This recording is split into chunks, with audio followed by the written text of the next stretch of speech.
निकलती है जो टांग में जाती है।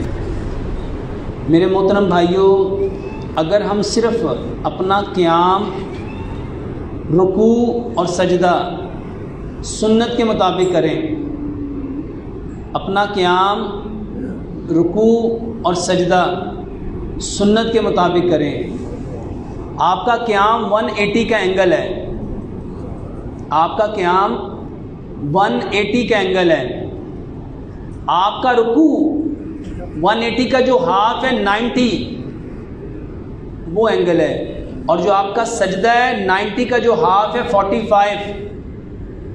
मेरे मोहतरम भाइयों, अगर हम क़याम, रुकू और सजदा 100% परफेक्ट कर लें तो मेरे मोहतरम भाइयों, जिस तरह नबी सल्लल्लाहु अलैहि वसल्लम अपना क़याम, रुकू और सजदा परफेक्ट करते थे, अगर हम इस तरह कर लें, यकीन माने कि ये दर्द हमेशा के लिए हमारी ख़त्म हो सकती है।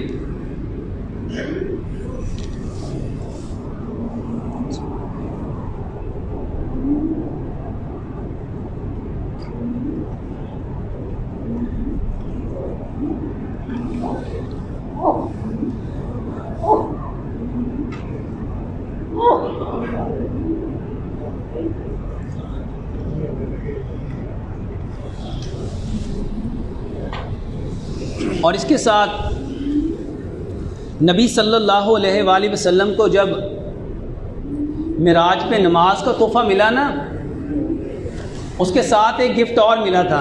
ये किताब पकड़ें। नमाज के साथ नबी सल्लल्लाहु अलैहि वसल्लम को एक गिफ्ट और मिला था। नबी सल्लल्लाहु अलैहि वसल्लम फरमाते, मैं जितने आसमानों पे गया, हर आसमान के फरिश्तों ने रोक के मुझे कहा कि या रसूलुल्लाह सल्लल्लाहु अलैहि वसल्लम, हिजामे को अपने ऊपर लाजिम कर लें, हिजामे को अपने ऊपर लाजिम कर लें।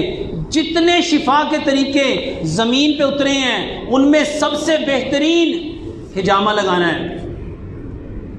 तो ये जो पेन है जो आपकी कमर से, हिप से निकलती है और आपकी टांगों में आती है, ये अमूमन शैटिका पेन होती है। अगर आप L4, L5, S1 इन 3 पॉइंट्स के ऊपर अगर आप हिजामा करवाएं तो वल्लाह ये दर्द ज़्यादा से ज़्यादा 1, 2 या 3 सेशन, मैंने आज तक शैटिका पेन के कभी तीसरा सेशन या चौथा सेशन तो मैंने ज़िंदगी में देखा ही नहीं।